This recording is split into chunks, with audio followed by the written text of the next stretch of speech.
Hello friends, welcome back to my channel. আবারও একটা নতুন ব্লগে তোমাদের সবাইকে স্বাগতম।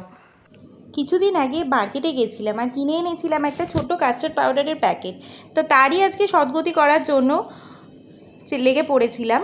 তো কারণ হলো বাড়িতে আনা হয়েছিল বেশ কিছু রকমের ফল, তো সব রকম ফল যখন বাড়িতে ছিলই তাই ভাবলাম আজকে এই ফ্রুট কাস্টার্ডটা বানিয়ে নিই। সেজন্য প্রথমে বেশ খানিকটা দুধ আমি জাল দিয়ে নিচ্ছিলাম। দুধটাকে ভালো করে ফুটিয়ে নেওয়া হয়েছিল আগে একবার, তারপরে আমি একটু হালকা করে জাল দিয়ে নিচ্ছিলাম এটাকে। এটা প্যাকেটের দুধ, তোমরা চাইলে যে কোনো দুধ ব্যবহার করতে পারো, তবে দুধটা একটু মোটা হলে গাঢ় হলে খেতে কাস্টার্ডটা ভালো হয়। তো এখানে দেখো আমি এই 5 রকমের ফল ব্যবহার করছি। নিয়েছি বেদানা, মৌসম্বি, নাশপাতি, আপেল আর একটা কলা। এই সমস্ত ফলগুলো আমি হাফ হাফ করে ব্যবহার করব, কারণ আমার কাস্টার্ড পাউডারটা একটু ছোট প্যাকেট আর দুধটাও খুব একটা বেশি করে আমি সেই জন্য নিইনি। তা পরিমাণটা সম্পূর্ণটাই তোমাদের নিজস্ব, কাস্টার্ড পাউডার কতটা দেবে আর দুধ কতটা ব্যবহার করবে তার উপরেই ফলটা ডিপেন্ড করছে। তোমরা চাইলে যে কোনো ফল এদের ব্যবহার করতে পারো, যে কোনো মিষ্টি ফল, তবে টক ফলটা বেশি ব্যবহার করলে কাস্টার্ডটা খেতে খুব একটা ভালো লাগে না। তবে বলবো মিষ্টি ফলগুলো ব্যবহার করো। আমি এখানে যে মৌসুমিটা ব্যবহার করেছি, মৌসুমিটা একদম পাকা ছিল, সেজন্য একদম মিষ্টি ছিল, সেই জন্য আমি মৌসুমিটা ব্যবহার করেছি। তোমরা চাইলে এগুলো স্কিপও করতে পারো। এখানে আমার আম দেওয়ার খুব ইচ্ছা ছিল, কারণ আমটা দিলে কাস্টার্ডের কালারটাও সুন্দর আসতো আর একটু কালারফুল দেখতে লাগতো। কিন্তু দুর্ভাগ্যবশত বাড়িতে আম থাকা সত্ত্বেও আমগুলো একটু গলে গলে গেছিলো আর ওটা এরকম কিউব কিউবভাবে কাটা যেত না, সেই জন্য আমটা আমি স্কিপই করে দিলাম। খারাপ দেওয়ার থেকে না দেওয়া অনেক ভালো আর কি। তো এরকম ছোট্ট ছোট্ট টুকরো করে ফলগুলোকে কেটে নিতে হবে, যেভাবে আমরা পুজোর জন্য ফল কাটি না সেরকম ছোট্ট করে। যত ছোট কাটবে কাস্টার্ডের টেস্টটা তত ভালো লাগবে, কারণ প্রত্যেক বাইটসে প্রত্যেক চামচে অনেক অনেক ফল তোমার সাথে মানে চামচে আর কি উঠবে, আর ভ্যারাইটিস ফল একসাথে মুখে গেলে তার ব্লাস্টটা আরও সুন্দর খেতে লাগে।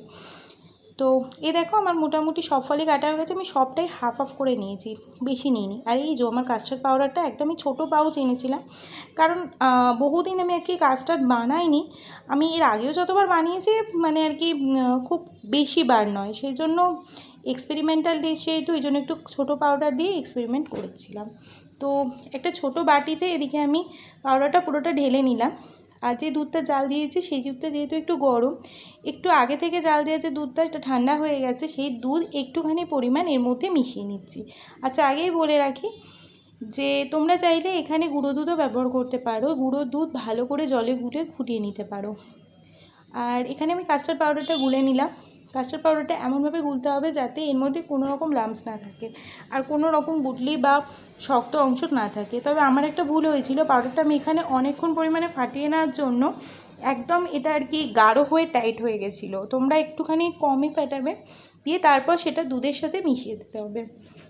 দুধের সাথে ডাইরেক্ট পাউডারটা মেশালে কী হয় যে দুধের মধ্যে এটা আর কি আলাদা আলাদা হয়ে পাউডারটা বিভিন্ন জায়গায় জমে জমে যায়, আর সেই ক্ষেত্রে ঠিকঠাকভাবে ওটা গুলে যায় না দুধের সাথে।